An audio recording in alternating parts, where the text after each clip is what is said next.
buzz, buzz, babies. Hey! Happy Wednesday, folks! Happy new comic book day!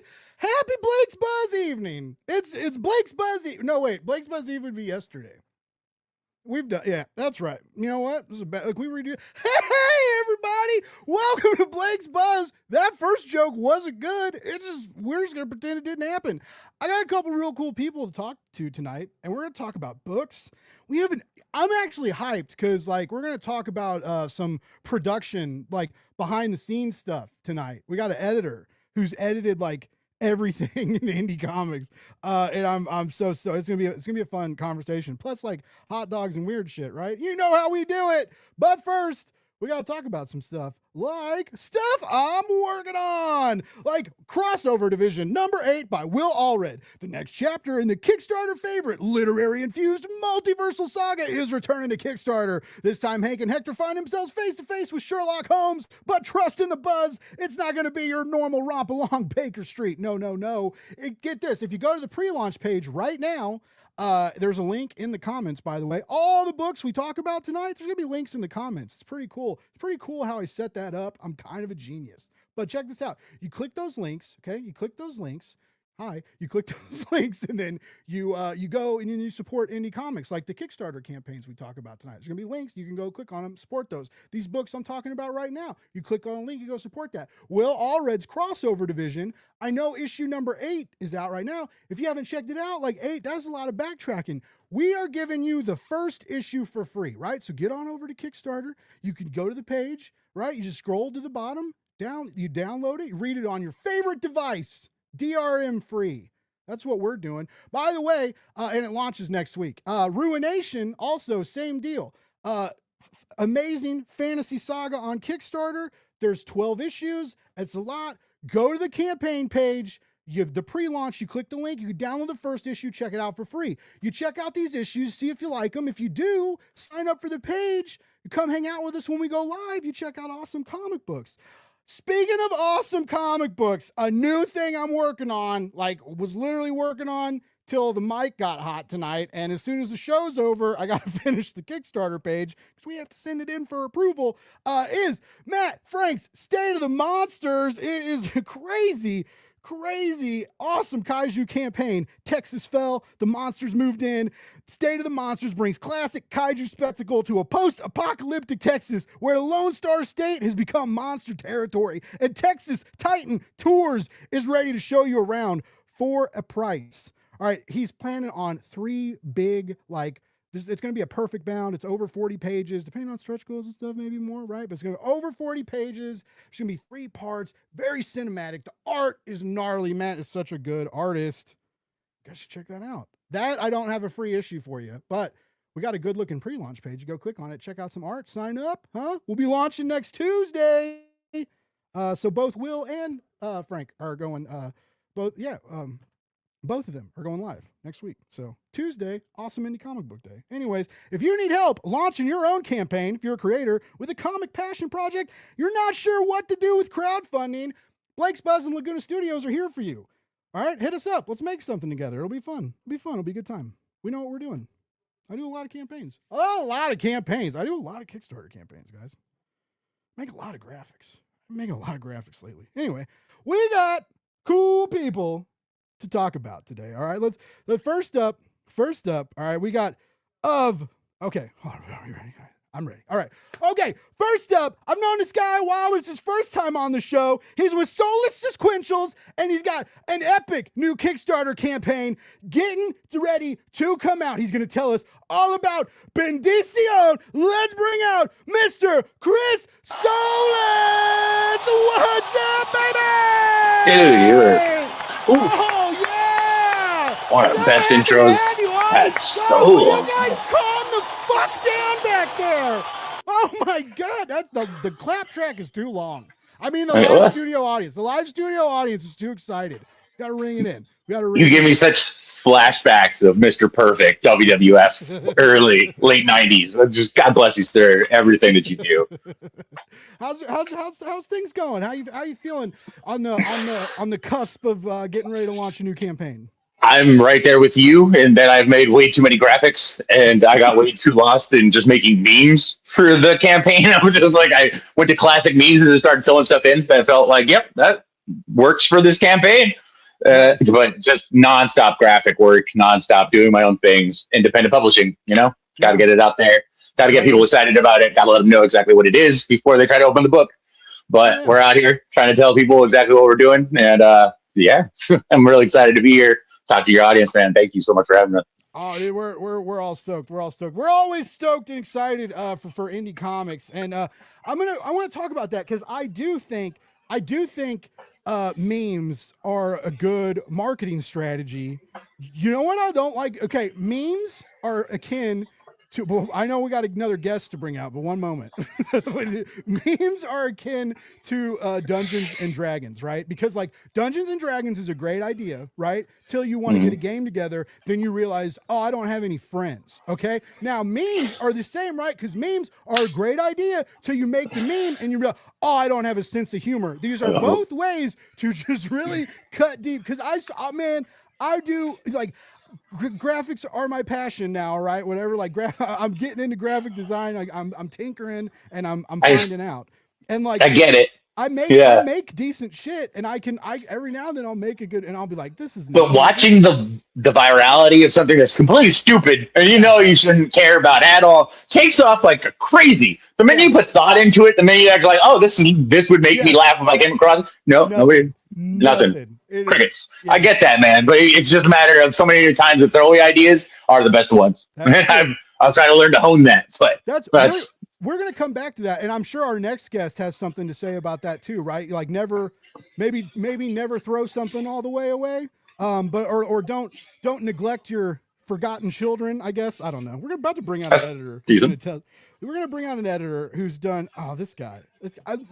I've worked with a lot of Kickstarter people, right? I've worked with many Kickstarter creators, and this guy has edited most of their books. Like he's on so many projects. But what's even cooler is he's also the writer behind an amazing like Goosebumps level short mini called House of Fear, delightfully terrifying horror shorts. But he's on Kickstarter with something new, something different. It's self-editing for comic book writers. Let's bring out Mr. James Powell, Editor Supreme, here on Blake's Buzz, here to bring the sauce, teach us lessons on comics. Damn Christ, I'm so sorry. They get too worked up. It's my fault. We all get excited over here.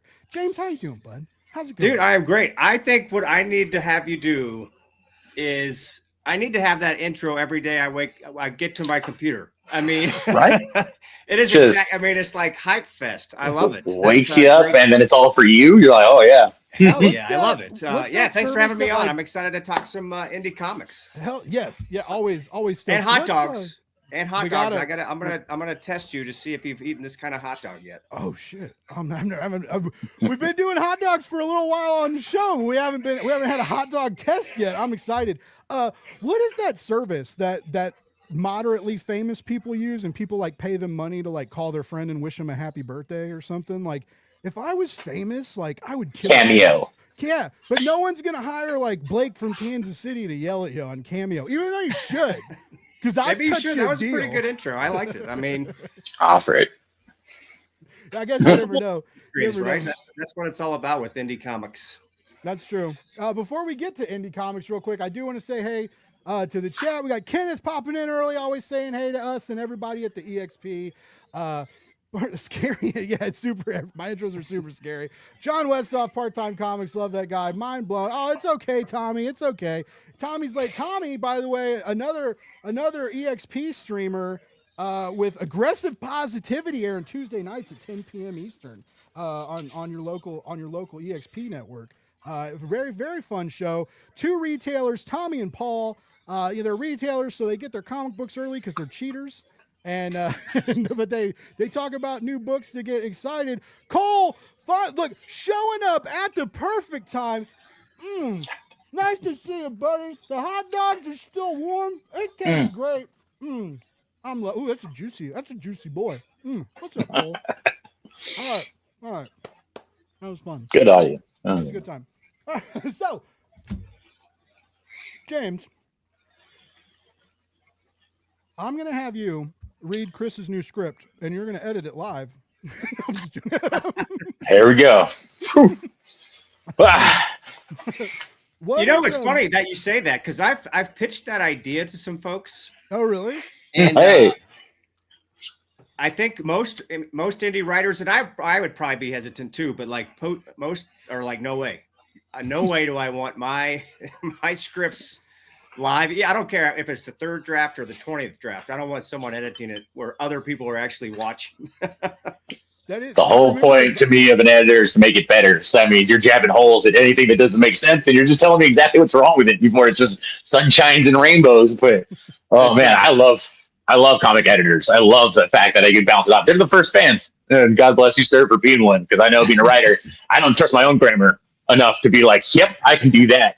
So, how'd you get into that, James? Because like I've stumbled into a couple like small editing roles, like work in production at some of the old jobs and stuff, and then like and like now I do like a lot of copywriting and stuff. But how did like, I mean, you edit.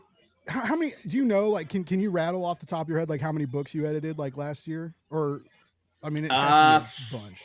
So I do novels and comics, but comics, I think I want to say I had like 27. Damn. Not necessarily, that's total scripts. So like, you know, I work with Will on crossover division, and I think did he have 4 last year? 3, Yeah. 4? So it's probably closer to like 15 titles. Some of those are, you know, being pitched to publishers. Some of them haven't come to the light of day yet. But yeah, I love it. It's you asked how I kind of came to be. I've been around the written word my whole life. I graduated with an English degree. Nice.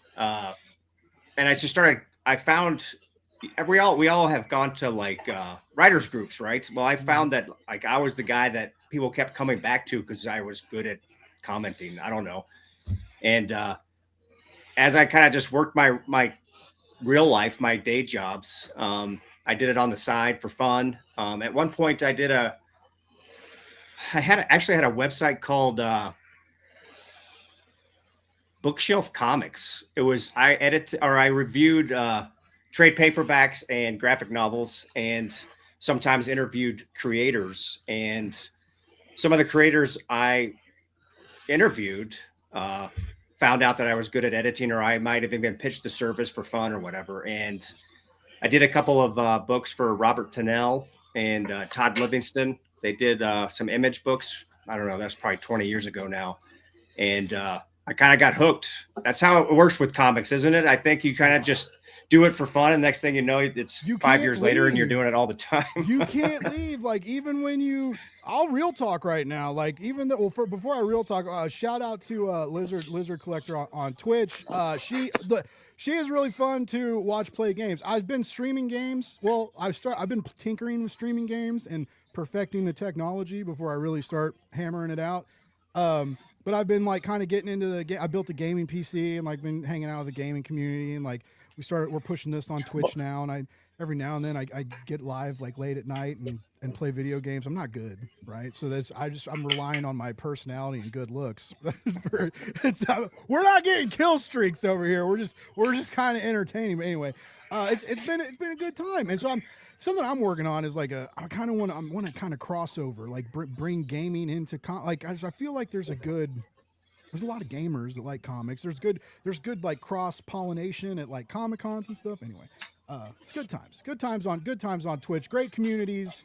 That's another thing I like about it. It's like when you find good people in the gaming community, it's like finding good people in the comic book community. Like everybody's real supportive and everybody's just excited about nerdy shit. It's like gives you that like warm. That's the 100%. Yeah. The communities, the cream of the crop that rises to those people are amazing people that are totally heartfelt and beautiful. And of course, there's just a handful of really horrible ones that you should watch out for. Don't think that everybody out there, but yeah, exactly. That's all. Just be careful because the rest of them are amazing. Yes, it's a lot of beautiful, wonderful people out there. So yeah, you started editing all this stuff. How do you Because are you a full-time editor, or do you edit and then you have like a day job too as well? So yeah, I quit my day job. You did? Okay. God, it might be 7 years now. And I wasn't ready. I'm not going to lie. I was like, I was dreaming about it. And I kept telling myself, you need to have 2 years in the bank or whatever they say to, and I couldn't take it anymore. I was just at my wit's end with corporate America. I was about so stressed and filled with anxiety. And I just asked my wife, are you cool with me quitting? And she was like, fine.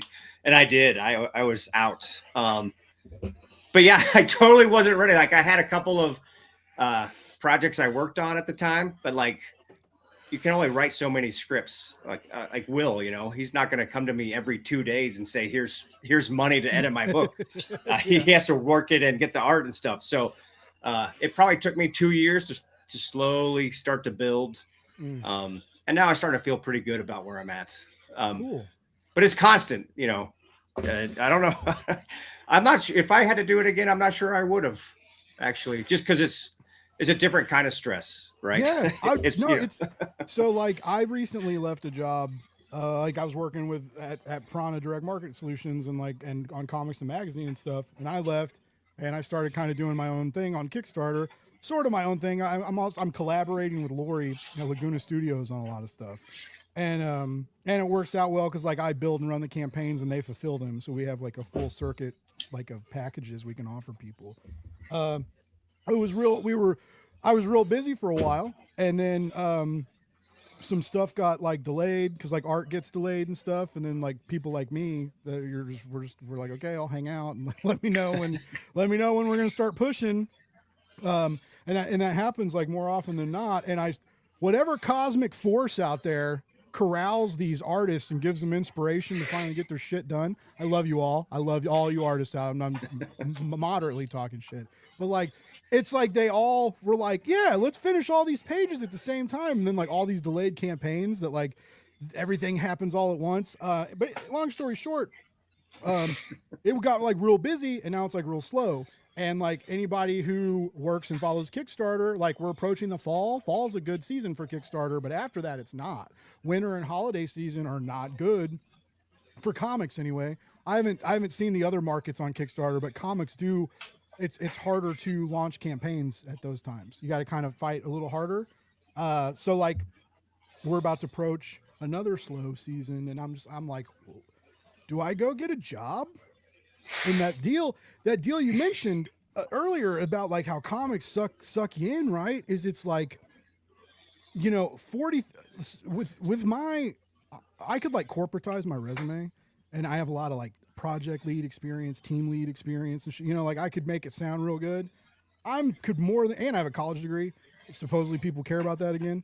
I have an English degree too, James, and I was an English nerd, and so like, I could go get a job but I'm like, I feel dirty thinking about quitting comics. And I feel like a failure kind of, cause I'm like, I'm out here on my own trying to do it.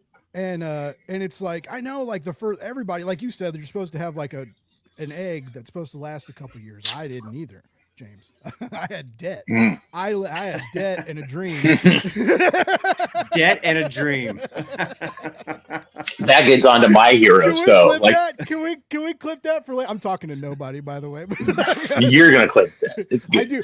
That's my new deal. It's shtick, but it works. Is when funny stuff happens and I remember to do this, producer. I'm like, hey, can we clip that? And then later I download the transcript and I do the search for clip it, and then I pull it, because AI editing sucks, because AI sucks and it pulls like pieces of conversations you don't even want. Anyway, it's all what's done. up, Lewis in the chat? What's up, dude? Anyway, sorry I got weird. We talked. Weird. This goes back to like my heroes though, of zine creators. Like I know a lot of being in comics is kind of the teens and the going to talk to people a lot about it. But really, comics is just you and a piece of paper and drawing little pictures that make you laugh. And like I grew up LA, especially, there was just 100 people out there creating out of the Art Institute, throwing out little comics and little things. Like I have my keyhole previews of Bendición that I'm about to go throw out too. And it's just, you can make anything you want in comic books. You can be as invested as you need to be and still have branches and everything else. And go make music and go make, whatever you need to, podcasts, all that, dive back in, make another little zine, pop it back out. Yeah. As long as you're telling stories, that's really all we're trying to do. You can write whole books like James. Before we, we got to bring up a page. Well, now I always like to check this. All right, 21 official minutes into the show before I actually talked about one of your guys' projects. That's a record. Hey. that's a record. But so this is something that, okay, I don't want to toot my own horn because basically I think this guy was insane and I don't think I have enough knowledge to fill a book. But someone asked me the other day, they said, Blake, have you thought about writing a book about like what you think a successful Kickstarter campaign needs for like launch or, like some kind of, and I even told him, I was like, I don't know if that's enough information to fill up. That's like a pamphlet, I mean, you could start talking about marketing and stuff and branding. It used to be a blog, man. Yeah, only like 10, 12 years ago, somebody had a blog, give you this information and put it behind a paywall. You could always do that. It's good stuff. Definitely information that people want to get to. There's plenty of people who are just discovering Kickstarter, right? Yeah. I forget that. Or they've done their first one in it. And they're doing the research right now. Yeah. So. Yep. What made you though because this is different. Like it's obviously you're passionate about it, right? Because you're very passionate about editing and you believe in yourself. You dove all into it. You made this the day job, the main focus. But like, I hear like creators get pitches, right? And they're like, "Oh, I got this idea," or they meet an artist and they see an artist's work and they were like, "Oh, we should collab. We should do something," right? But like tackling essentially like a how-to narrative, okay, is like a 200-page lecture or however many pages it ends up being, right? But it's an intense task, right? Like as an editor, you got to know this, right? And you're crowdfunding it, and it's like I just did a marketing book with Brian Cohen on Kickstarter. It was we funded real quick, but it was a different campaign. We had higher expectations and stuff, but what made you decide like I got to write a book? I got to write a book about it. Like what was that deal that like popped in your head? So one of the things that maybe this makes me a good editor is that I recognize patterns, or at least with storytelling. I don't know if I'm very good at like games. No, I'm not I know I'm not good at like game pattern recognizing a game, but I started noticing almost immediately when I quit my job and edited more consistently, I started noticing the same types of problems creeping up into all the scripts I edited. So I was saying the same things to multiple writers, or the same style of feedback. So what I started doing, I had a webinar, I don't know, maybe 16 months ago, and had good feedback, good reception. And I was like, I need to write all these things down because there's more than just 5. So I started making notes. I started seeing how those notes translated into the feedback I gave. I'll be honest, this thing's over 200 pages. And my goal at first was just, like the top 10 list. Like, here's the top 10 things. Here's solutions to those 10 problems. And it just kept going and going. It was, I think it took me 14 months to write this thing. In part because it kept growing and I kept saying, oh, well, I can't say that without saying this. And, because it's all storytelling is that you can't just say, go add more conflict because that's going to impact this other thing. Make a better villain. Well, if you're going to do that, you need to go and make your protagonist stronger. And then all these things are tied together. So it just kept making it bigger and bigger. And ultimately, to be honest, at the end of it, I just said, okay, this has to be it. I have to send this to an editor now, or it's going to be like 500 pages. But then I added like the whole second half of the book is how to edit yourself.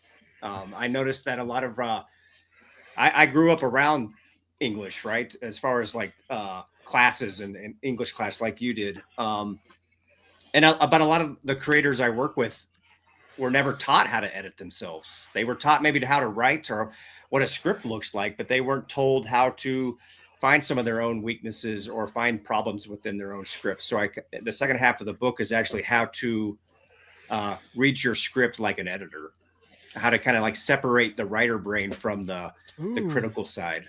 Yeah, because Yeah. that gets to be a huge problem, especially like, I mean, I know not everybody's in positions like this, but in high paced like design jobs and like some like comic book production jobs, and you don't have a lot of staff, right? You're like the proofreader and the final eyes and the note giver. You're like all these things, and you don't always have like multiple. I the same way with like indie comics, right? Like, what are the first two things?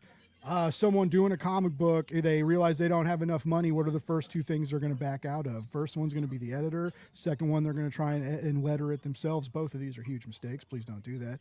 But you know, like but that's where like people's mind. Oh, if we can't cut this cover. I can't not pay my artist. Like I'm a writer. I'll edit it myself.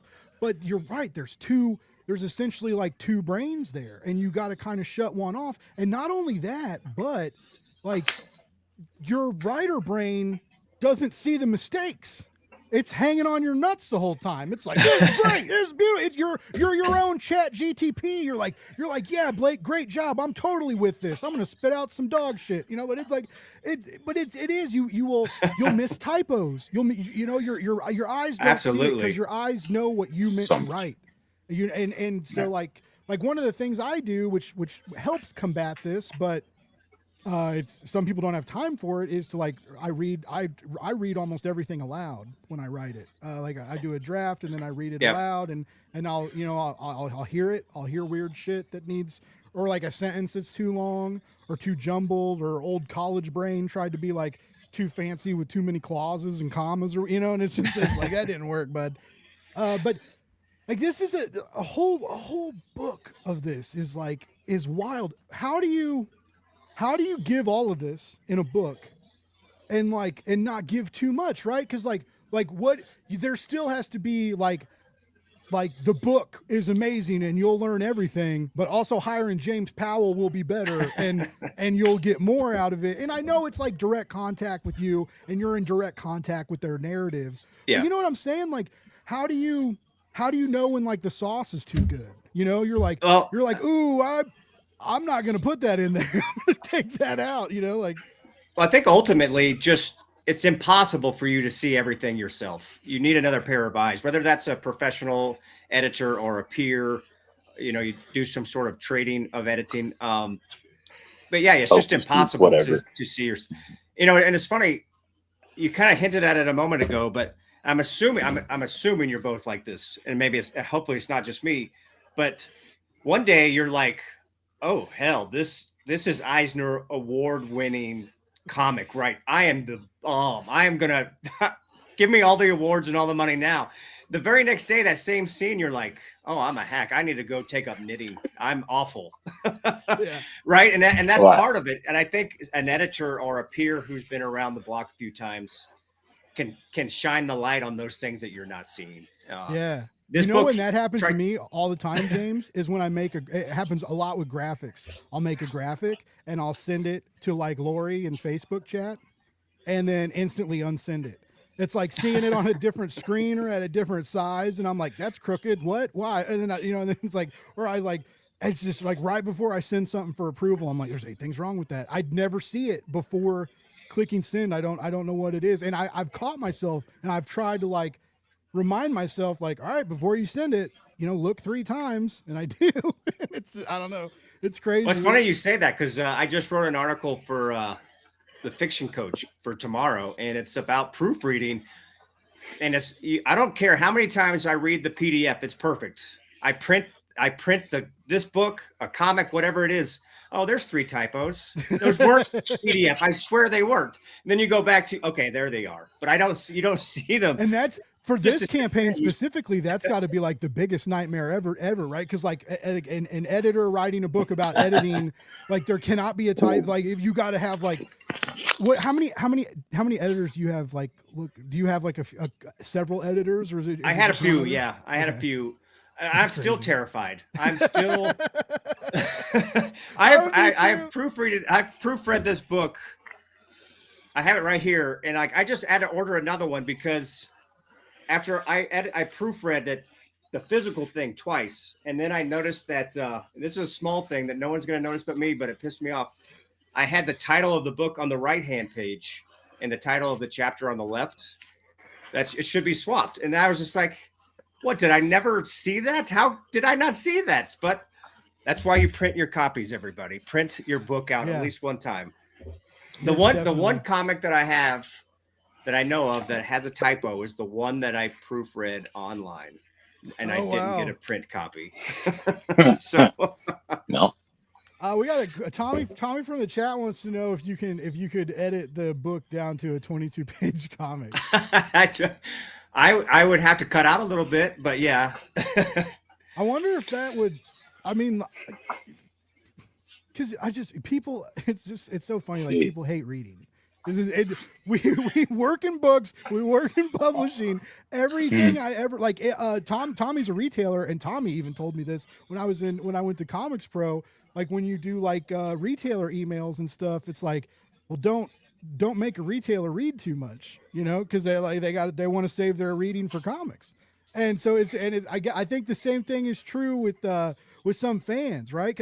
Fans will get nitpicky if like too wordy of a comic. And so I'm not saying, like, obviously, like, comic people are buying your book. You've got great pull quotes from like some star Kickstarter people, and I love we'll talk about the intro too, because oh my god, what is his name? He wrote your intro for this. He does the foreword, Tyler James. Yeah, Tyler James, the foreword. Yeah. He does he works with Comics Tribe and stuff.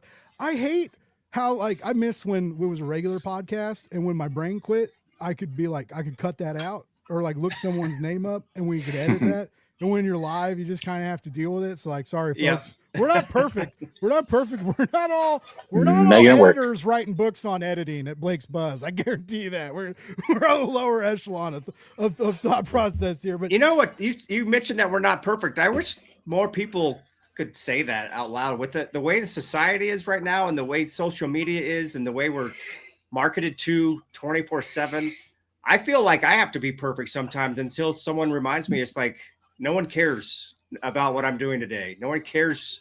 They're so focused on themselves today. Yep. They're, you know, projecting the dream is living the dream. That's all they got to do. Exactly. That's true. So yeah, make all the mistakes you want right now while we're live. As long as you're willing to take feedback. As long as you're willing to take feedback. Yeah, always, exactly. But always take feedback, and also, like, I mean, learn who to take feedback from too. Like, that was a lesson I learned.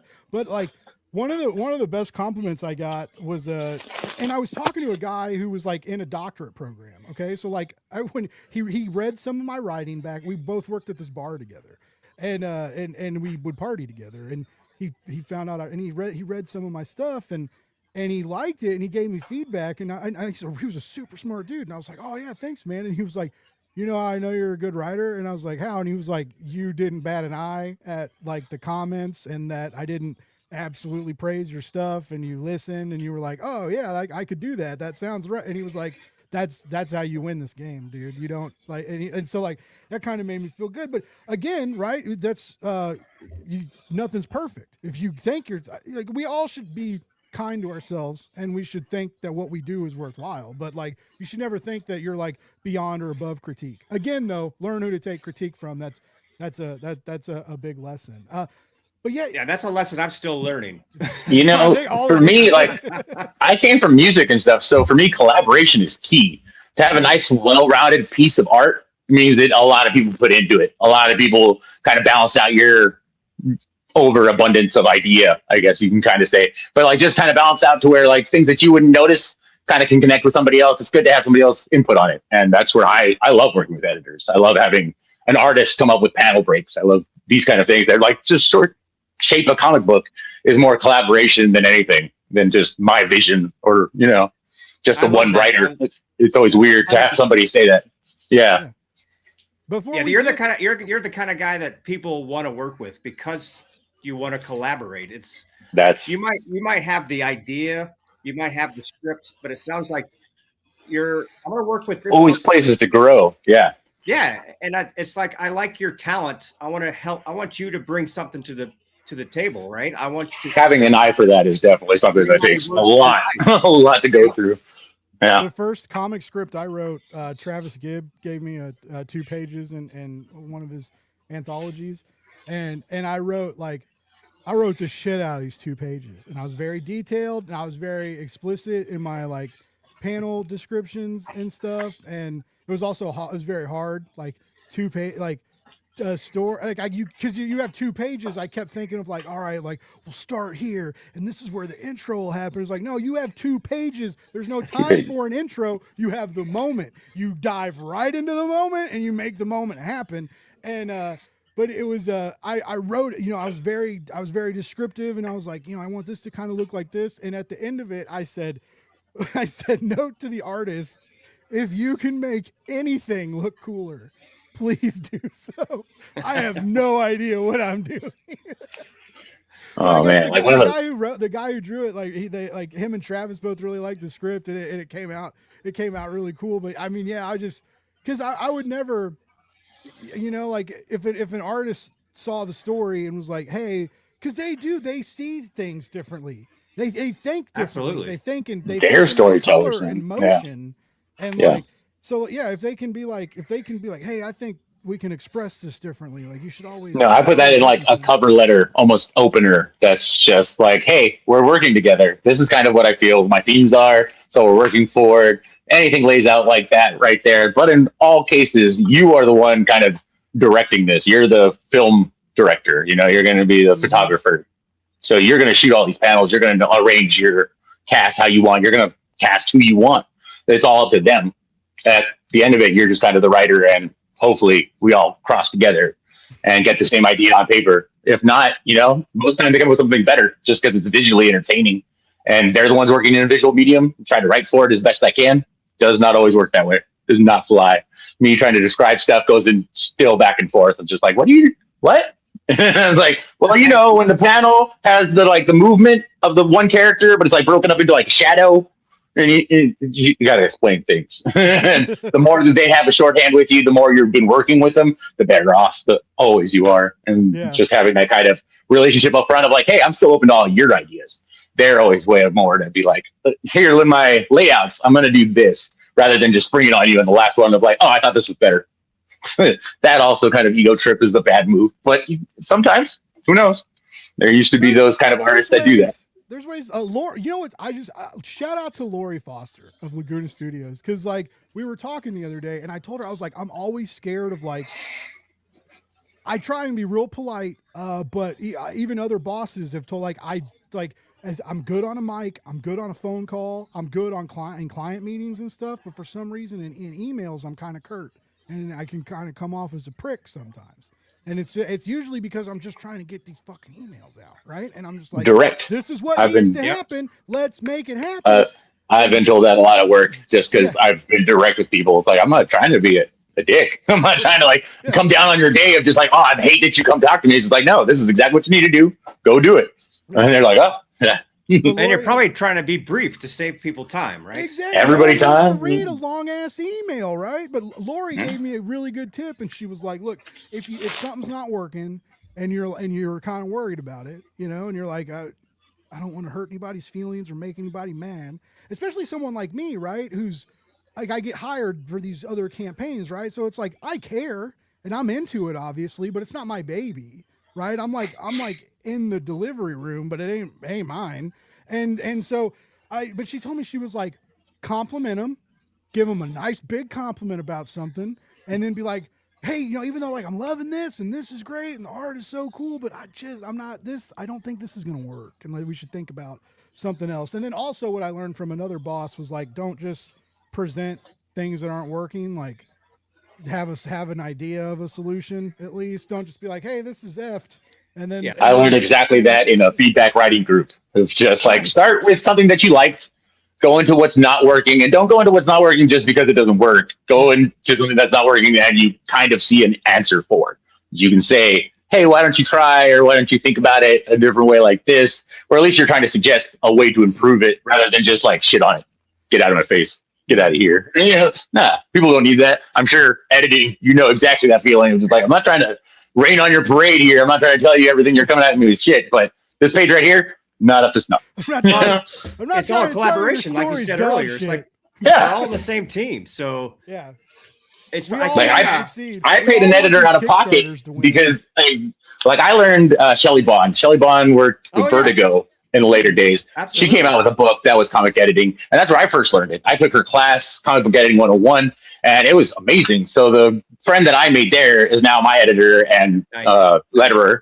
So Aubry Jepson is still carrying on that title, and we say Viva Comic Books as much as possible. But Shelley Bond is a huge inspiration of just make stuff, and then have somebody else help you make it better.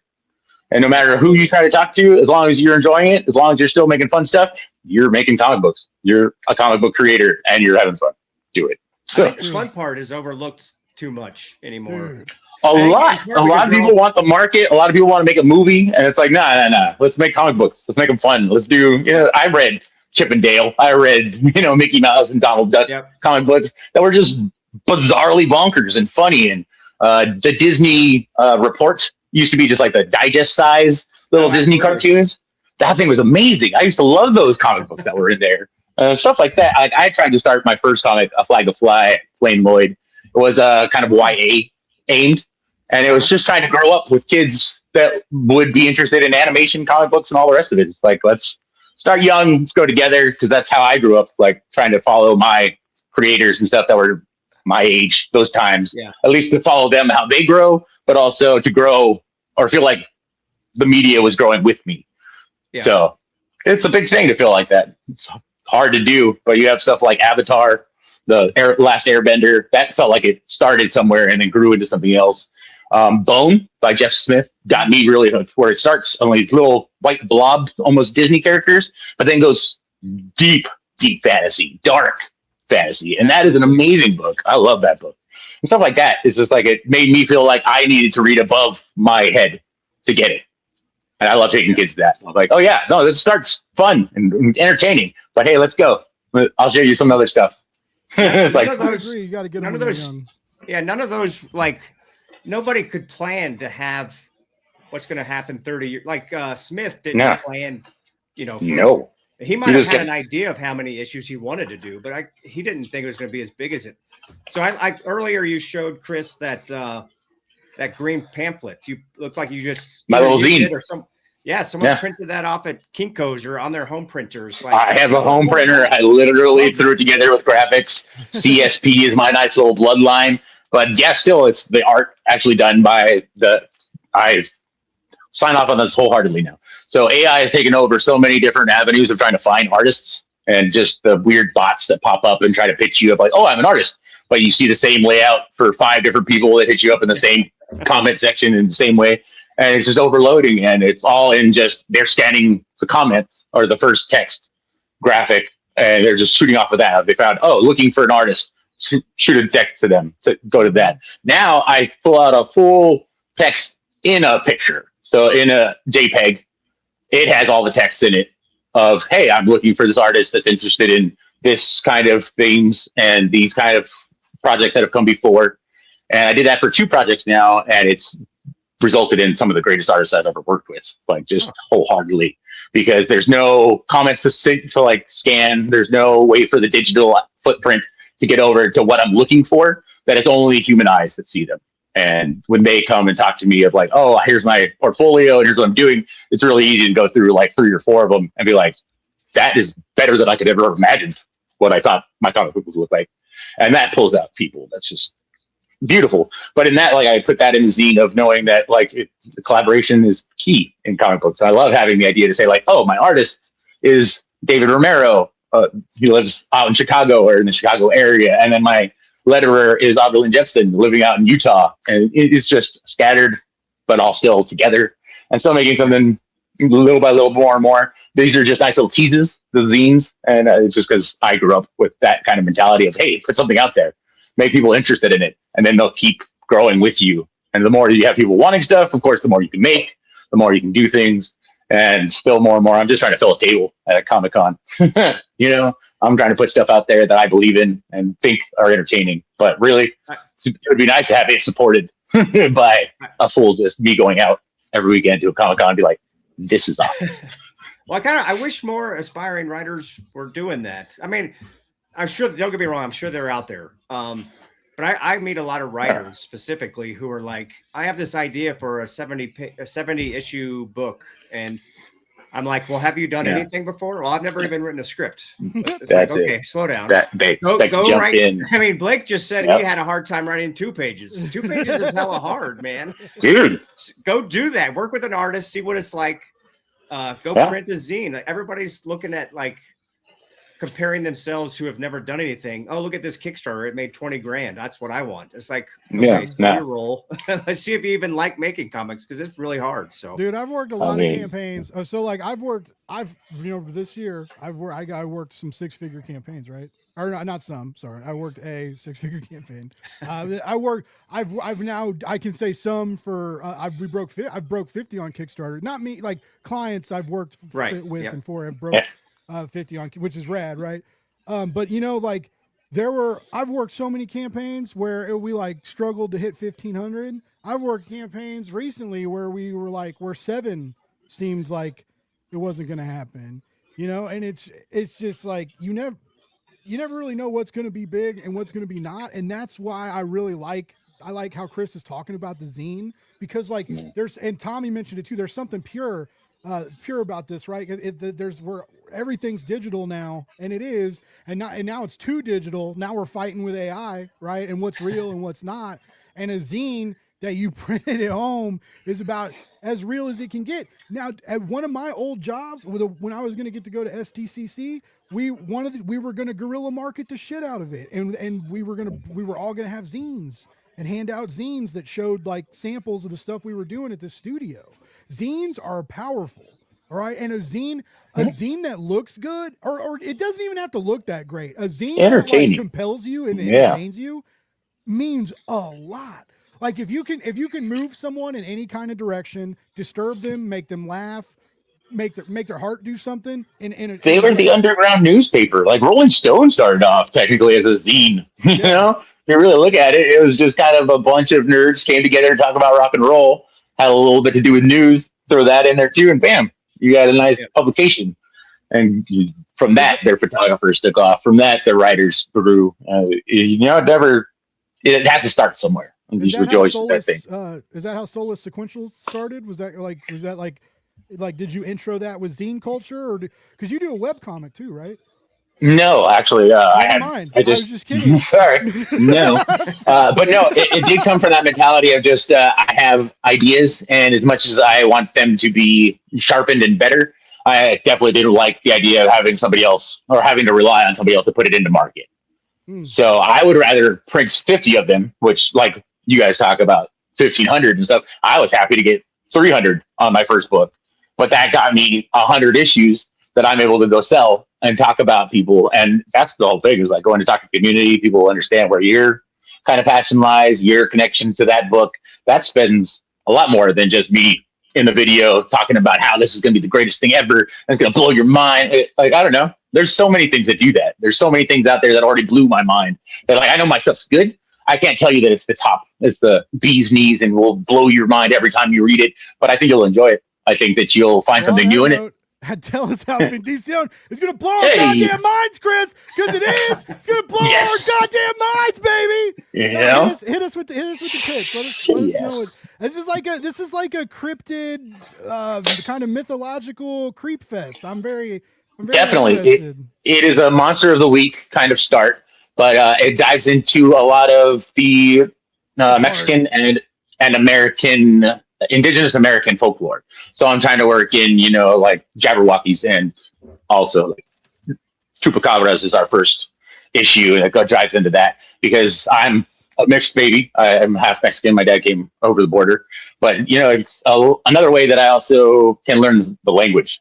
Is really why the story grabbed onto me, is because I'm an Otago kid. I'm half Mexican. I have Solis as the last name, but I've never learned the language. So this book, I have the main character, Myra. She's learning Spanish 4 spells as she goes. So technically we're both learning Spanish together, and we're trying to make that something really exciting in the book, of trying to translate her broken Spanish on top of translating it into regular Spanish.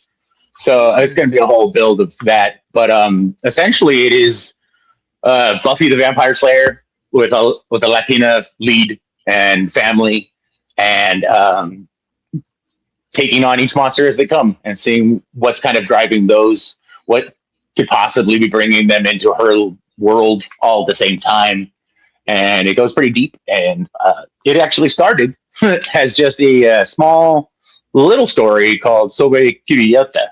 It's like a book cover in English, but it was in Scott Snyder Presents Tales from the Cloakroom Volume 2. Nice. Probably like 4 or 5 years ago. And it was kind of these characters' kids. And I have that up on my website right now at solissequentials.com. And you can read that beginning, and it kind of gives you the idea of where we're going with this and how that'll grow. Kind of gets a lot darker, gets a lot more. This art is terrifying. Intense. You said That art is fantastic. Romero. Yeah. David Romero, again, this is like, I could never dream that this would look so good. Yes, I love it. So smoky. So, yeah. That's a tone for sure. Yeah. That's a mean ass. He captured it with just a lot of his concepts that are like, I can't believe I'm working together with you right now. I try not to give him a big head and say that out loud, but I'm sure he's heard it right now. Yeah, you got but, it. you know, he's like, dude, I praise him all the time. I'm just like, yeah, that thing's amazing. And he's come back with different monsters, different things on his own. He's done the covers for both, did an A and B where Myra has face paint in one, which essentially is her using magic, has the sugar skull kind of face paint. Okay. And then when she's kind of just walking around regularly, she doesn't have that light up. We're going to try to balance that all out between a black and white comic book with magical colors. So anything magic dealing will be in color. Ooh. While all the background will be just David's art, black and white. I like that. By the way, Tommy says that Barn wants to eat his soul. Yeah, what was the Jeff Lemire book? The Red Door? Is that or whatever? No, that's a bar. Gideon Falls? Yeah, Gideon Falls, the barn and the field. Like I just read that last year and that was beautiful. Yeah. It's kind of that same vibe for sure. But no, it doesn't follow that same multi-dimensional feel. that book got weird, but no, it got great. But it reminded me of like the barn in the middle of nowhere, and it like, definitely. There's a lot of horror stories start that way. They're like a stairway appearing out of nowhere, or like House of Leaves. Like the house was bigger on the inside than it was on the outside, and these like secret passageways would open up, and like just there's something very human there, because we keep telling these stories, these like weird stories of space and impossibility. It's That's James, it. Like we think that we perceive things. What's your editing for stuff like that? Like, how do you people get too weird? How do you not that you guys are being too weird, Chris, but like how if people not weird enough out there and you're like guys, what are we doing anymore? Like how do you? I think as far as there's breadcrumbs, as far as you're guiding the reader to your weirdness, you mentioned you just mentioned that book. I want to say House of Leaves. Is that what you just? Was that the one with some of the pages you have to turn sideways to read the text? Yeah, it can't be. That was a trip. That was an absolute trip. But I'm digging what you're saying, Chris. I mean, the more you talk, the more I'm like, okay, I got to follow this dude, because we can always work together more. Jeff, don't worry. Like I'm trying to bump stuff out, and I love editing. I love editors. So the story that you're pitching, the art looks like the tone is setting that specific tone, the vibe of it all. I mean, I'm in for sure. It's funny. I know that you just have that preview page, but in my head, I'm like, oh man, can't he show 6 pages? Right. This is actually it's his pre-launch page. So they're this is my pre-launch page. Actually, I do have 3-page preview that will show you some a lot crazier things when it launches. Gotcha. August 17th. August 17th is going to be our launch date for that campaign, and it'll have 3 preview pages that I think capture exactly what you want to see. It's going to show you. It's going to be good. Nice. Some good comics launching next week on Kickstarter, folks. Hey man, I saw. Yeah, we'll be right there. Hell yeah, I'm excited. Because that art. How'd you meet him? How'd you connect with the? Again, that trying to avoid AI concept. Put out. I did it on Blue Sky and I did it on Threads. I love that. By trying to not use AI, I stumbled across an artist that's making the most terrifying shit out there. And it really is that. It's beautiful. I love the aspect of like meeting people, but he can't like the idea that I put forward, which is exactly a young high schooler going through those kind of trials and tribulations while dealing with the supernatural and highlighting the Mexican Latin, Native American kind of folklore in the storytelling. And that spoke to him.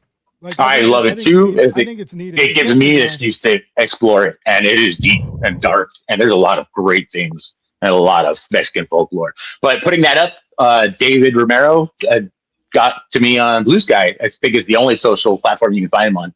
But he's amazing, and a lot of stuff he just opened up and showed me automatically were just like, yes, dripping, weird, gross things. Let's see what else you can do with shadows. And it was all this kind of like on dark paper, almost like he used a white pencil to bring stuff out rather than trying to draw things in pencil and fill it in with black. And that blew me away. I love that so much because I love the idea of like drawings coming out of darkness. And that's a huge thing that he brings to this. That's just so amazing. But then I started like giving him the scripts and stuff. And there's a little bit of like anime kind of feels. And he does beautiful renditions of face reactions that just made me feel like I'm reading a manga. It's so like, oh my God, this just cuts in enough to where like it doesn't pull you out of the story, but it feels like, oh, they added what I like about this from another story. And David works that. So it'd be like his little fun experiments. And I bless him every step.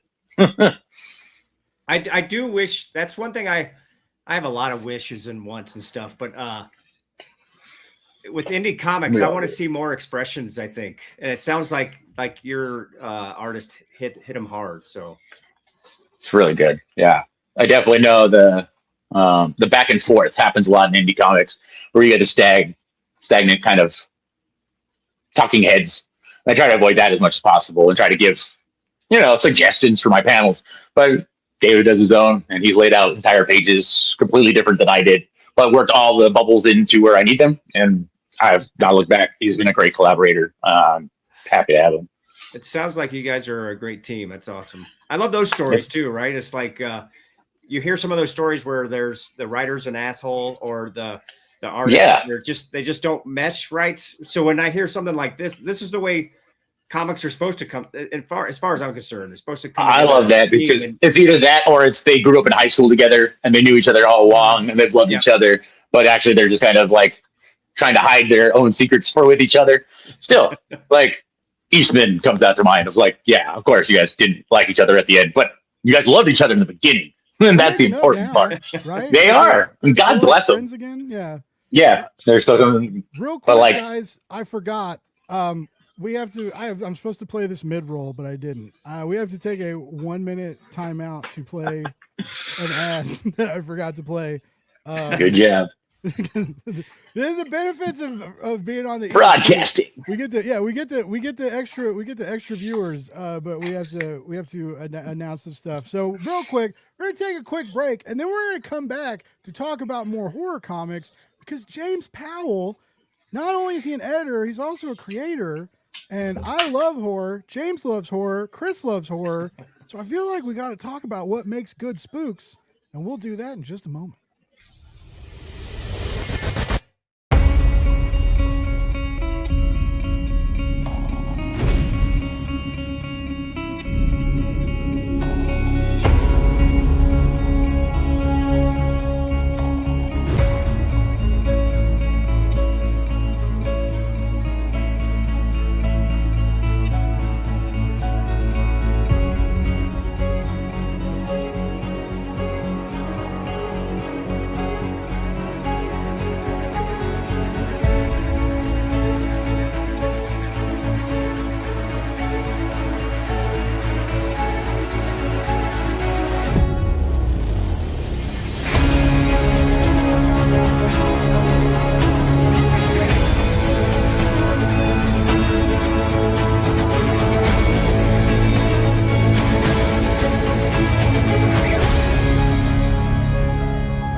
Well, that looks cool. So yeah, pre-ordering comics is really important and really awesome.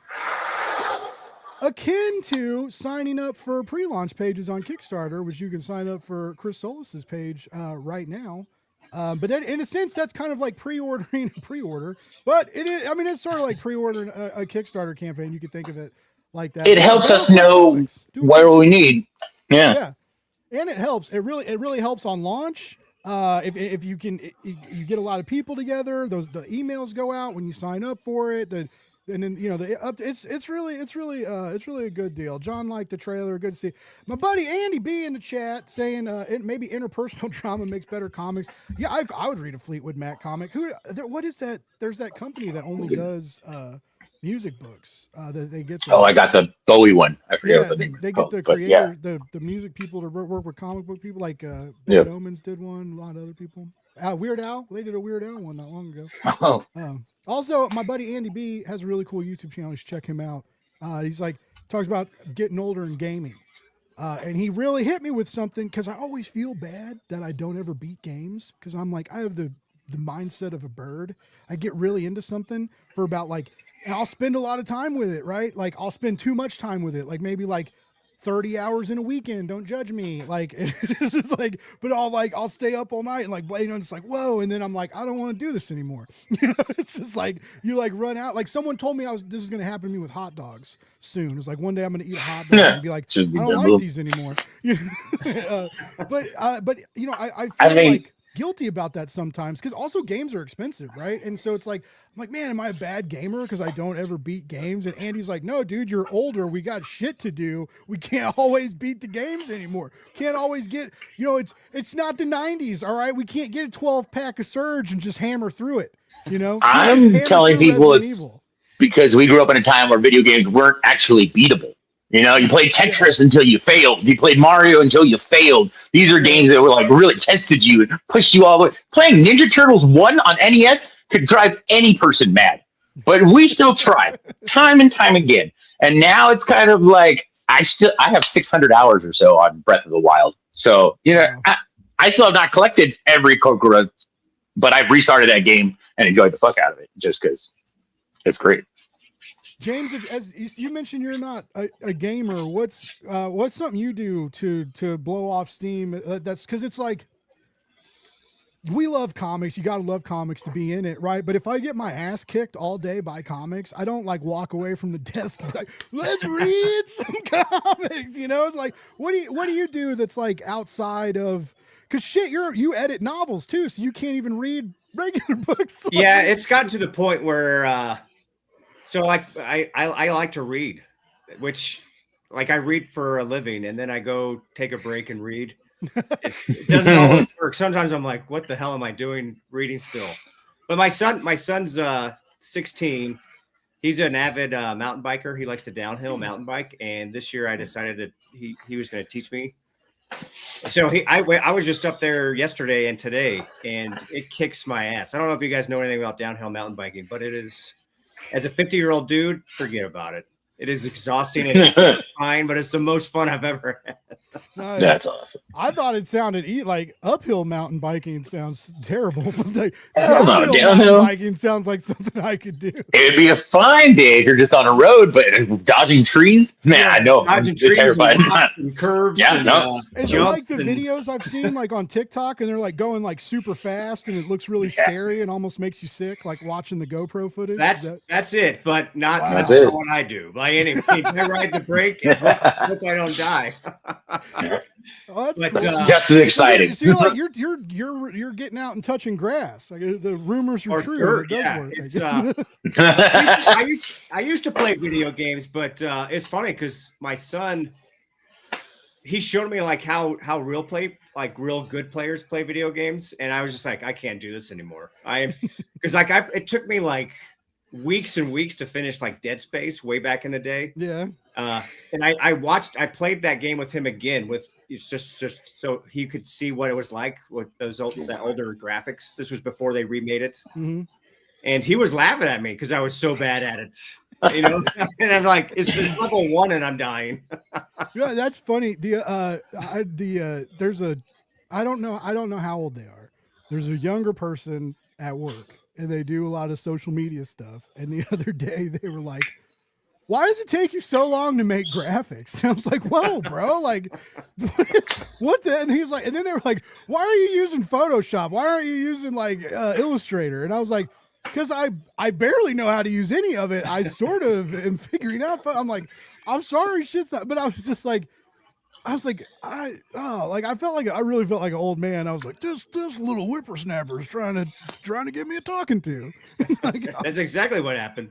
Yeah. Because it's probably some new tool that like you essentially just think it and it happens. And I'm Right. not talking AI. I'm sure there's real tools that how come you don't artists stick use. this needle in the back of your head and just think your graphics, Blake? Like, Exactly. sorry.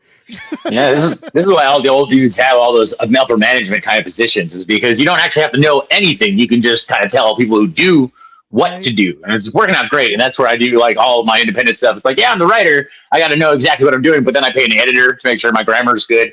I pay an illustrator to make sure all the pictures are actually transforming into beautiful things before what my words can't do.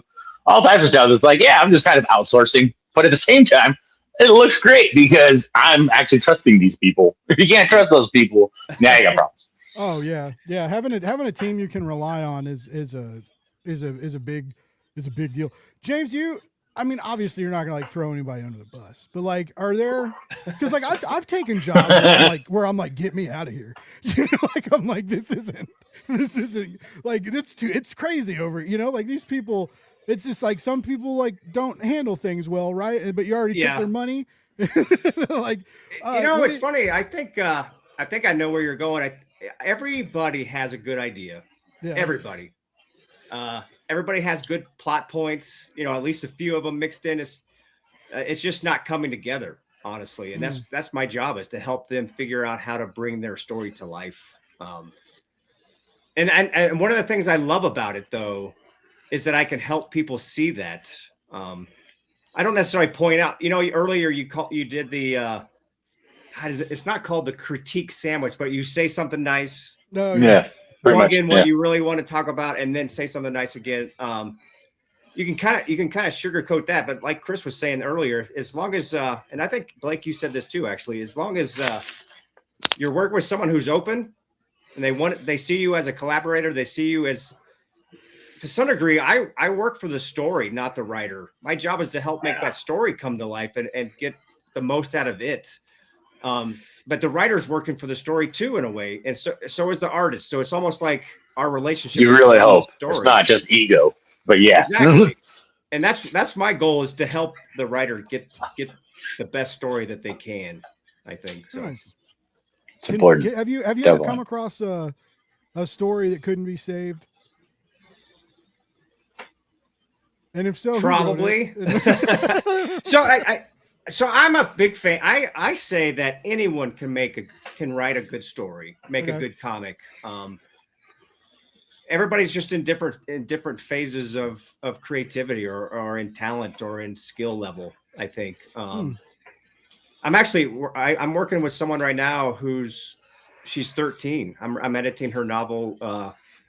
Her mom came to me and said, my daughter's really talented and I want her to work with a pro. And it's just there's some of her sentences are just blowing me away. And some of her plot points are great. And I forget what the question was, but I'm seeing myself almost as a teacher / guide for her, as opposed to an editor for a story. Nice. But sometimes I work with comic writers who are the same way. It's like, I have this brilliant idea. They're and all I like see little it. children. Yes. That was a joke. I love all of you. Save that clip. Save that Can we clip. clip That's that? the one. Can we clip that? Cancel me for next week. All right. But I think every story can be salvaged, I think is the word you used. It's just getting, everybody what do they say? Trying to get 1% better every day, or whatever that silly meme was for a while. And that's what I want. I want everybody to just get a little bit better all the time when they work with me, I think so.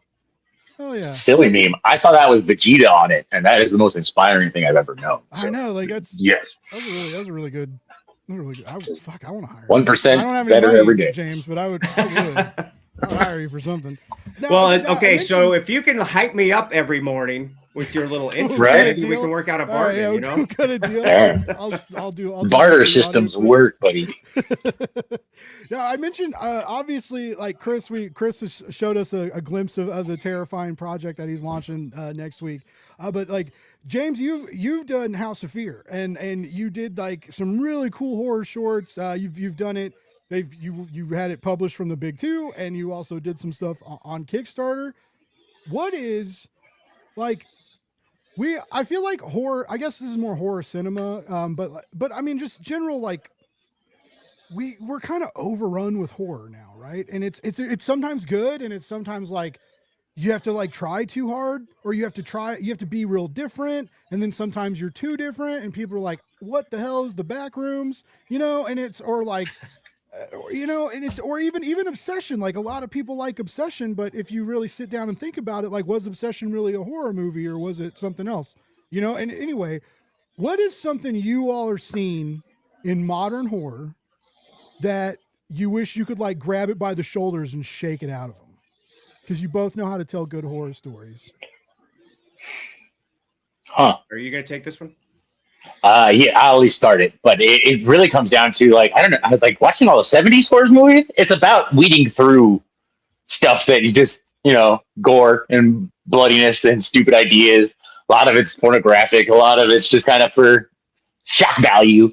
But, you know, true horror hits you in like almost a mythological way, kind of like it rings past like something deeper than you know, but it's also kind of so simplistic in its thought. Like what was one recently about it? Like it follows you and it smiles.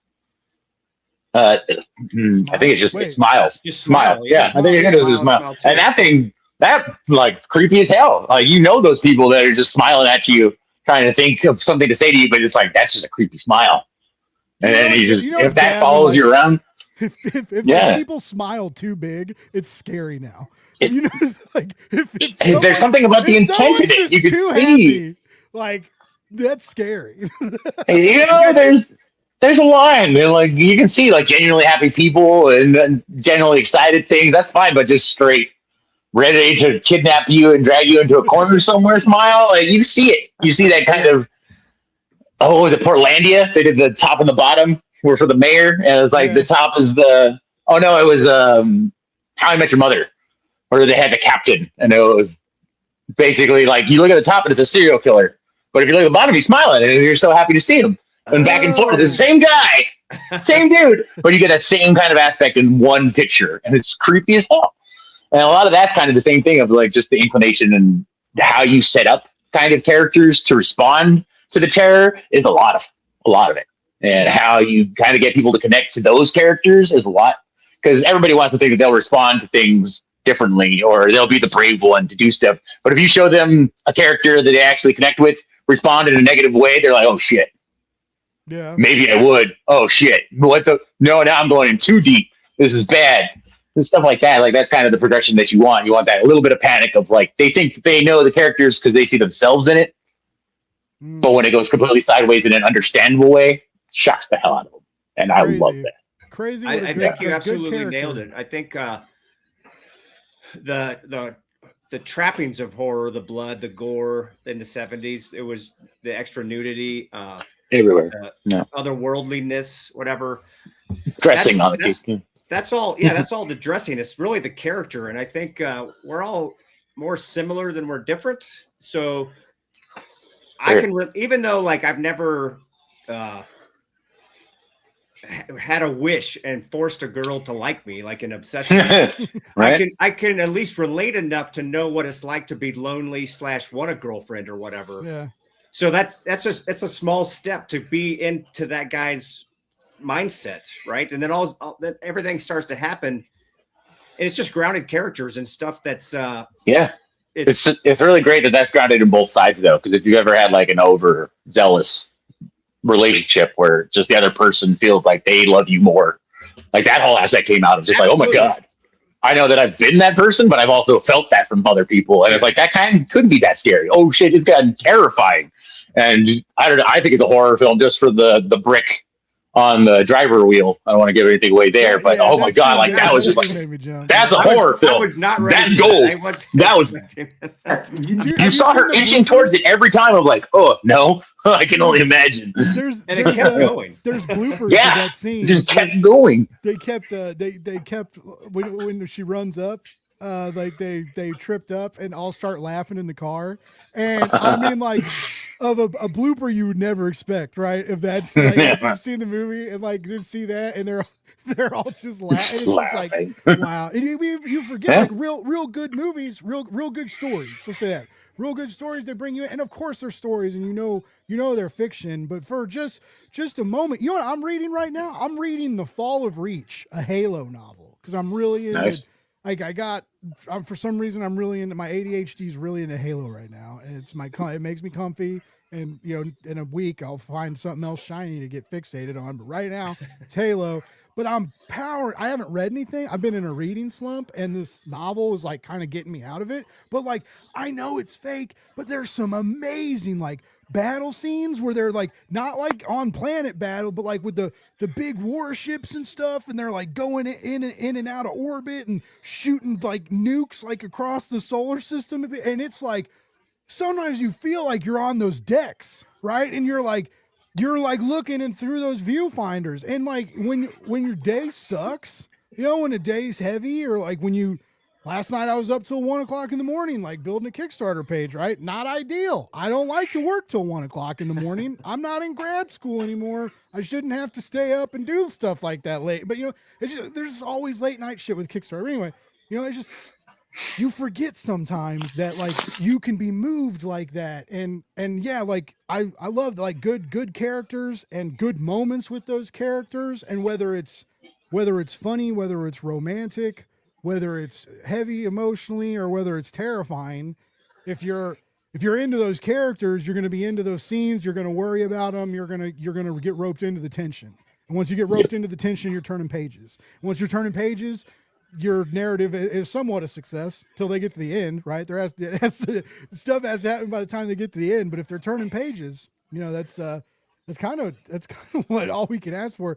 I am confused by Tommy says when the world's dark horror gets really popular, I agree. Also, Andy has come up with James, you may be interested in this. All right. You can keep me on retainer I will hype you up 5 times a month, or you can upgrade to the Super Blake package for 8 times hyped a month. I will also Skype into a wedding, blind date, or let's do it. I will be there. I'll be there for the snips, the whips, and the clips. All right. Blake sold himself on it. This is great. I will do anything for money. I lost my shame long ago. Like that kind of takes me to the idea that I was just having. It's like, it all is great because we all know people that just kind of come up with stories for fun and stuff like that. But it's always we have to come to do it for capitalism, which leftist leaning talking bullshit. The art could be a lot better if we could just create it and live our lives. Have AI go work all of our little pawn shop jobs or whatever else that we need filled in to move around carts. It'd be great if we'd all just sit around making art all day, but since we got to pay the bills, we need this to actually do stuff. We got to make it pay the best we possibly can. Jesus Christ, they deserve it. Costs money. They deserve it. But yeah, you still need that to be able to do things. So you need to make sure that they at least sellable. I mean, that's hard as shit. But you try. You keep coming up with stuff, and eventually you get something that takes off like a meme. And holy crap, at least you can capitalize. You can make some money, and you can support your art. Like Chumbawamba still warms my heart to think that band is out there creating leftist material off of one popular hit. God bless them. Tub thumping all the way around. Yeah, if we could all do. Oh my! Now I'm that song's gonna be stuck in my head for a week now. Thank you. Hell yes. I haven't thought about it for a year. Get knocked down, but I get up again. Chris, you mentioned. I can't remember if this was before we got on live or not. So, but you mentioned just as an independent creator, you got to have all the hats. And even though you're not very good at making graphics, you might have to make them or marketing. But I think I try to do the best that I possibly can. But yeah, how you guys were talking about flipping back and forth between like a writer and marketing. Like I need to go through all of that. I need to be the writer, the editor, and the marketer without trying to like let that bleed into any of them. Have it enforced like, oh, you're writing something to be marketed. You're editing this to make sure it's more marketable. I hate that kind of aspect. Like I just want to make it the best product I can, and then go make things. I just jumped into your question. I'm sure you were about to say something else, Jim. I'm sorry. And I've lost it, but I think that's along where I was going. It's just wearing all those hats, having to like feel like I actually need to turn off another one is a big thing. But I definitely try to, because it's kind of weird to be, oh, I'm making this to make sure that it launches me out. But at the same time, like I was like, my first comic book was the YA, so I could try to grow with my audience. That kind of a thought was like, it's fun. It's definitely great to think of that thing, but like I don't want to just think of marketing as like this is my main reason for starting this. Like it was actually a great starting story. It was actually a great way to break into things. I found an artist who was very cartoonish while also being a little dark. So I wrote that line of YA of like, this is funny, this is really cute, but it's also kind of dark. It was basically Game of Thrones for kids. Flag to fly. And I'm still trying to create Game that. Game of Thrones for kids. Yeah, it's Game a real fun. Screams kids. For you know, just without any of the pedophilia or weird family stuff, it goes straight into politics, and everybody loves that kind of stuff. It's good. It's good. But Mary Popo with Attic Door Media mentions that so many hat story. There is like no one really talks about that, you know, because it's a great time to be a comic book creator, right? And if you got a little bit of money, you don't have to have a publisher, right? You don't have to have in comics, you don't have to have a literary. It really depends on where your focus is, because honestly, once you start doing everything, you realize how much goes into making a comic. Exactly. Yeah. But when it's not just coming up with the story and drawing it. It is also coming with the graphic design, the cover art, the marketing, the lettering, the explanations, coming on to do media stuff. You know, it's not everything that you just thought was just gonna be streamlined and beautiful and easy because you wrote a great story. It's now you got to write a great story, then you got to tell people about it, and then you need to talk to that artist to make sure it looks really great. And you know, it's a big process, but it's all worth it. Every time I see a finished story, it's fucking mind blowing. Like always better than I thought in my head to begin with, but close enough that it feels like mine still. Like that's huge. It's huge. Oh yeah. I know I've kept you guys for a while. James, I meant to ask this. We got sidetracked. Are you ever thinking about coming back to House of Fear? You still have any horror stories you haven't told yet? Is that something you're like, Blake, I don't. So I have some kind of like drafted and written. Cool. I don't know if I would or not, to be honest. I feel like I've kind of grown beyond it. I started writing it for my son. The first issue, he helped write it, came up with the ending, stuff like that. And he's 17. He's almost 17, and I don't think it would be. Maybe I should write the Game of Thrones for teenagers. I don't know. Well, you know, I was looking for more people on it, but I do love horror, and I actually have a couple of novellas that I wrote that were based on ideas I had for House of Fear. But to kind of go back to what Chris had said earlier too, is I wrote it and I just published it. I put it on a Kickstarter for like 7 days. It was just both of them were super fast, and they're on Amazon. And I hate to say it, but I don't care about the marketing. I wrote the book. I love them. And that's all I needed. That's who I am, unfortunately. That's good. But we're in a consumerist world, and you go there and you go, oh my God, there's 0 reviews. This must be a terrible book. But in reality, it's just I never told anybody about it. This might be the first time I've actually vocally spoken about it, like on camera, even. Wow. As opposed to like people are gonna go find it. About it. Yeah. So. A lot of people love finding the old hidden treasures. That's great. Yeah. I just ultimately, if that's what I could do, if I could like write in the morning, edit in the afternoon, and do nothing else as far as no marketing, no social media, no anything, just collaborate and produce and have fun. I mean, that's probably what everybody wants, I guess, now that I say everybody wants it. Yeah, exactly. Walk outside and someone threw thousands of dollars at me every day. And I could have all the projects I wanted. I could write music. I could do all this stuff. Yeah. So yeah, Blake, make that. That's what make that happen, okay? Yeah. As the hype man, I think you can pull this off. I'm pretty sure. We went from like, can you like leave me excited voicemails to like, can you be a wizard and grant all our wishes? Yeah, exactly. Yeah. That's how client work. That's how it works with clients, right? all the asked for time. this, but You now just I'm keep Moderate saying this. yes. expectations saying to yes complete. you get in trouble. Like, There you go. You're supposed to know what I want, man. You're Yeah. supposed to read between the lines and know what I need and what I want, and it's that. it always cracks me up because so many, like one of the things I see like with AI all the time, is it's like, well, I don't know. I never learned how to draw. I didn't never learn how to make a flyer. I don't know how to use Canva. It's like, I'm like, I just started paying for Adobe. Like a couple years, like a year ago, almost a year ago, a little over a year ago was when I built my first Kickstarter campaign. Like built all the graphics, programmed it, did it all by myself. It wasn't for anything I did. It was for a client, right? So if I messed up, it was bad. Like like if you like forget if you leave a tier in that's not supposed to be there, and then 18 people order the tier, and then you have to fix it later in fulfillment. I did that, right? It was like, oops. And so like, but like I had to learn. I did some social media stuff for people, but like I worked with designers, but my old job, I used to be like, guys, make this. And I would be like, this is the vibe we want, and this is what they need, and we need them in these resolutions, and make it. Here's some assets they said. I never like they showed me what was cool. Like I know what looks cool. But like I had to learn all that stuff. I had to learn how to use I had to learn how to use Canva. I had to learn how to use Photoshop. I had to learn all this, right? And so like people are like, I don't have time. Like I had to learn all this while I was like, I told people I knew how to do shit, and then had to learn how to do it. And that's how I got a job in comic books.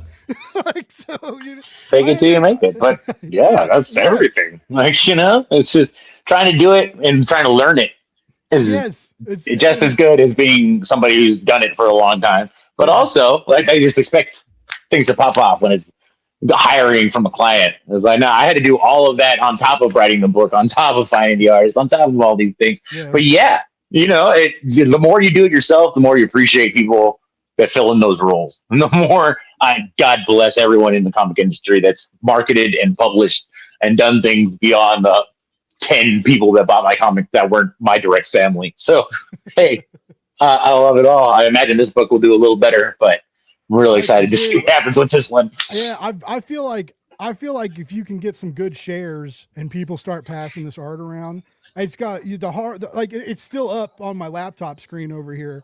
The barn is still up from sharing the screen. Thank you. Like it's just it's like, but it's like exactly what I'm starting to hear, Blake. It's like you are one of the nicest fucking hosts of indie creators, and although you get a little excited about stuff, I really appreciate you bringing me on because I'm really hoping to get in front of eyes and hope people take the chance. It's gonna be cool. You know what's cool though? Like you already know this, but even if you can't admit it on camera, but the art is cool, but so is the storyline. I mean, even before Blake showed the art, I was like, ooh, I'm interested. I forget the character's name, but I was like, ooh, I'm interested in her. And then you show the art on top of that, and you're like, ooh, okay, that's darker than I had pictured, but now I'm even more interested. So, share more than 3. Share more. I'm not going to give it all away, Jeff. But I'll show you a lot more stuff if it's just you and me. But no, on the Kickstarter, we're giving 3 preview pages that, on the 17th, I really hope everyone checks it out because it highlights just how great David really brings this book just to life. For sure. It's great, for sure. And you can find that link in the show notes. All the books we've talked about tonight, the stuff I'm working on, James's How to Edit for Yourself book, which is live on Kickstarter for, I think it's got another week. And there's also 7 days. Yeah. Oh man, shit. I'm off tonight. I forgot to mention you've also got a lot of great tiers. If you've got scripts, if you've got he's got script treatments and stuff to like work with you if you want to. Yep. Kind of do like Zoom calls and stuff with him, which I think that's a real smart deal. I know a lot of creators that got a lot of scripts looked at from names on Kickstarter and took those scripts to do way better things. So it's definitely when you find services like that from reputable people, I like take them up, and there's still plenty of those to grab on that Kickstarter right now. Chris's campaign goes live next week. The art's terrifying. I mean, we all got to come back. We should sign up for the pre-launch page right now, just so we get notified. So as soon as those new pages get dropped, we can go look. You can find all those links in the description. When you support indie comics, folks, you become a hero. I didn't make the rules, and James's book is basically an indie comic. I know it's not a comic, but it's for comic book people, and it's going to make better comics and help better comics be put out in the world. What'd your book do? That was a joke. That was a joke. That was a joke. But no, guys, this has been so fun talking to both of you tonight. This is going to be the part where I shut my mouth, and I want each of you to let everybody know, like, links and stuff where we can find you. If you got Substacks, mailing lists, things we could sign up for, web shops, anything, like, let us know all the places to find you, where we can support you. Like I said, the Kickstarter's linked in the description, but I'm sure you guys got other places. Chris, kick us off, man. Let us know where to keep track of you. Solis Sequentials, all one word, kind of a big word, but still, you can find that pretty much all socials everywhere. But solissequentials.com is the actual website that has some free comics that you can read. It also has the information that's going to be coming out about the Kickstarter, links in the link tree that'll have all the different places to find all the different interviews that I'm about to do. But August 17th, bendicioncomics.com is the vanity address. You can definitely go there, and it'll take you straight to Kickstarter. So you can do your pledges there or follow along at least until it gets notified. August 17th. Once again, I'm going to give you a round of applause for having a vanity link, because those are so, especially today, because like all websites hate links except Blue Sky. Have fun getting traction on anything on Blue Sky. I'm sorry. Like, it's hard to get stuff rolling over there, but that's like that. The only place that doesn't like stagger your post reach for putting links. I've heard even links in the comments doesn't work anymore. I've also heard like the link emoji. I heard they caught on to that. I heard basically like any, like in the comments or send a DM. I've heard they're pushing against all that, because what you're doing is providing links for people to leave the platform. Their whole goal is to keep people on the platform, right?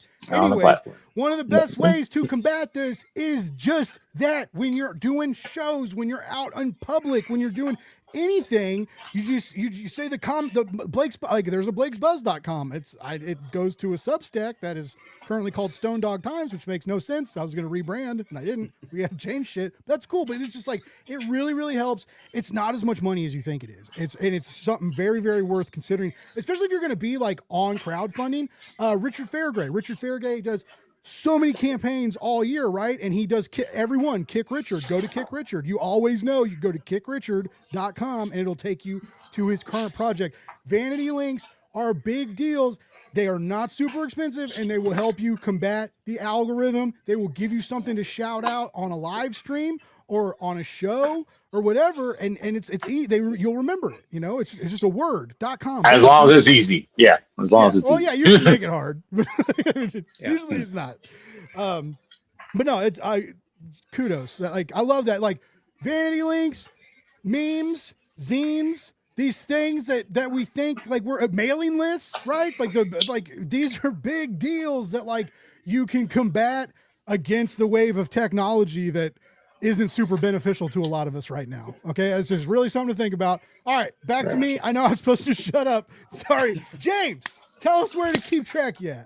So now I feel a little bad because I don't have a vanity link. Oh, do we gotta go, folks? We'll see you next week. It just goes to black right now. You can find me at jamespowellediting.com.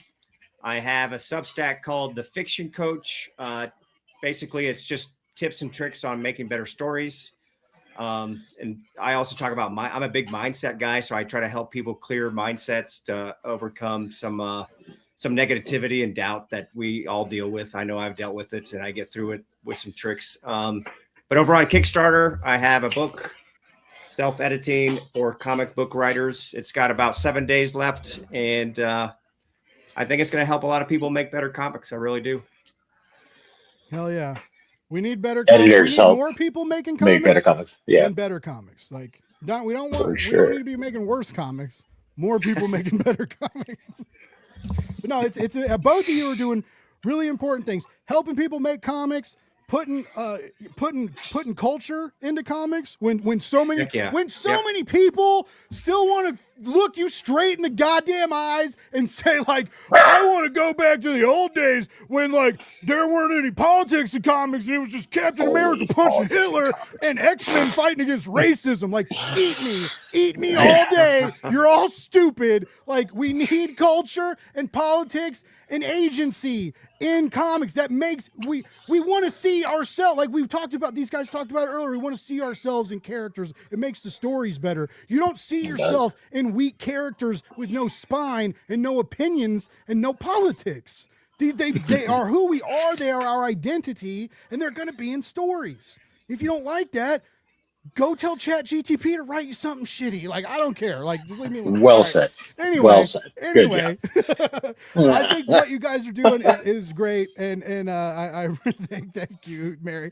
No politics in comics, with the biggest lies people tell. Yes, and but Mad Prophet Tommy, there are other podcasts that love talking indie comics. Yes, as I mentioned, Tuesday. Look, there's 2 great days of the week. Tuesdays and Wednesdays. Mondays suck because it's a reset. We don't like them. Tuesdays, it's a little bit better. You get to go home and you get to be aggressive. You get to watch aggressive positivity on Tuesday. And then Wednesday happens and you get to buy new comic books. And you get to come home, bag and boredom, and watch your boy Blake's Buzz scream about shit that he's passionate about and eat hot dogs. 2 best days of the week. You got Friday, Saturday, and Sunday? No. You got Tuesday and Wednesday. It's all that matters. Okay? And the other days that the EXP has wonderful programming on, I'm sure. Anyway. Speaking of putting Jimmy Hart to shame.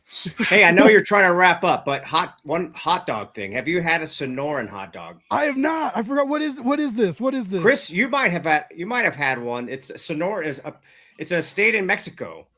Mm-hmm. It's a hot dog that originated down there. Hot dog wrapped in bacon, grilled. They have a special bun. They put pinto beans, tomatoes, onions, jalapeno. It's like a Mexican version of the Chicago hot dog, and it is lights out, dude. It's on a bolillo roll. Yeah. It's, what's the bolillo Mexican roll. sub sandwich? A torta. It's like a hot dog torta.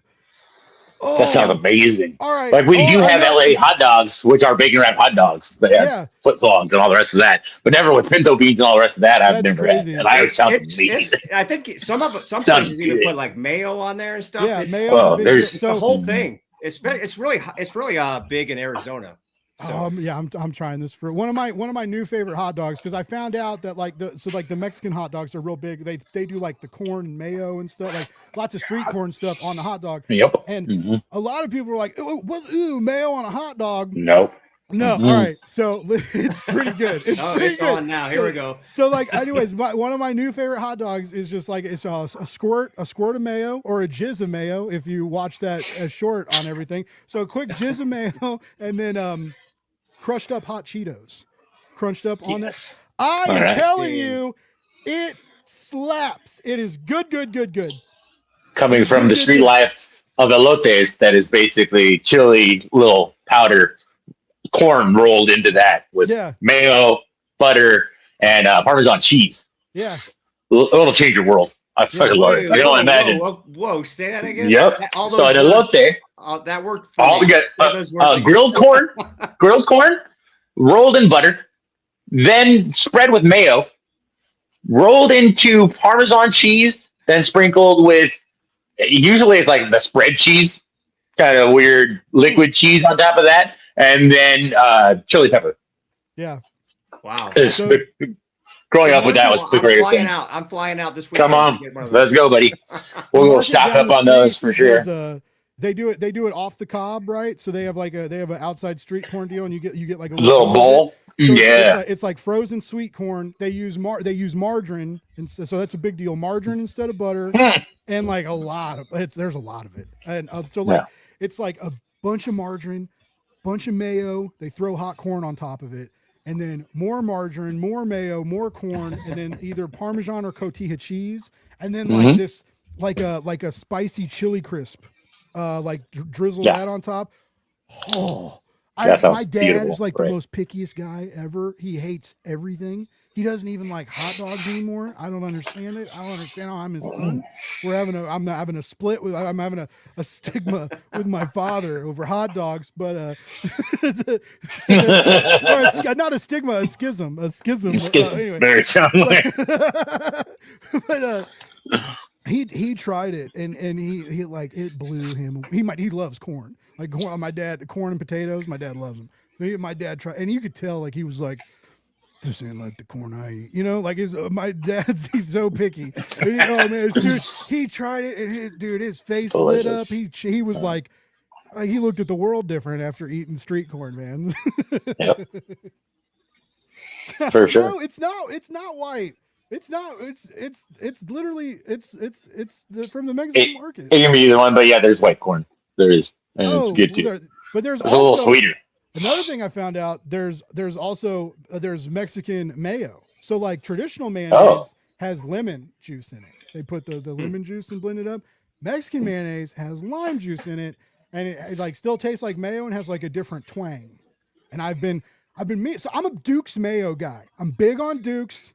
Duke's doesn't sponsor the show, but if anybody from Duke's wanted to reach out, I'm open. I'm open to talk. Any hot dog company too. We're always down to listen here at Blake's. The jar will be front and center, right next to. Yep.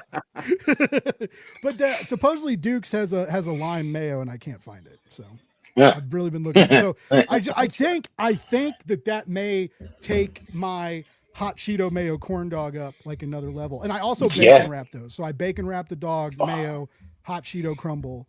It's really good. Also, I'm really into bacon onion jam right now. I do bacon onion jam and burger sauce on a dog. I call it the burger dog. It's very tasty. Bacon onion jam is dangerous. Like it can't be good. There's like a lot of brown sugar in it. And it's onions, brown sugar. I do a little bit of pancake syrup or maple syrup, whichever I have on me, and then some. I throw some I make it just put a little bit of heat in it, dude. I'm telling you, I made just a regular cheeseburger for someone the other day and put bacon onion jam on it, and they were like, "This is the best cheeseburger I've ever." I was like, "It's literally it's just a regular ass cheeseburger," but. People like the whole end of this thing is just getting me starving, man. We need to wrap. Come on, I'm already. I would go. Yeah. All right, well, we've been chatting too long. Everybody's the chat's even talking about getting hungry now, which is good. Yeah, right. We keep you yearning. We keep you yearning for comics, yearning for hot dogs, yearning for something. Bacon onion jam, better editing, better comics, better worlds. Yeah. I love it. I love it. Was so fun. I had such a blast. I extend this to a lot of people, and I'm extending this to you as well. My show, welcome to you anytime. I book week to week, but like you guys do have another project or something, hit me up. Love to have you back and talk comics anytime. Tommy agrees that it's the best part of the new podcast where it breaks down into food. Nice. We're trying. Yeah, I shit you not, James. The hot dog thing, it started a few months ago. I still don't really know how it took over my whole personality, but like I started having hot dogs on the show and more people watch the show. So now I have to eat hot dogs. It works. Give the people what they want. That's all you got to do. I gotta do it. I got this hat. I got these hot dogs. If it brings them into listening about comic books, you're doing a great job, bud. No, fucking amazing job. You're both doing great jobs too. Like I said, you're making cool comics and helping people make cool comics, which is I think that you're heroes in my book. James on Kickstarter right now. Chris is on Kickstarter next week. There are links in the description. Go check them all out. Go support indie comics. Remember to love each other because it's a hard world, but we don't have to be hard to each other. Hey, we'll be back next week.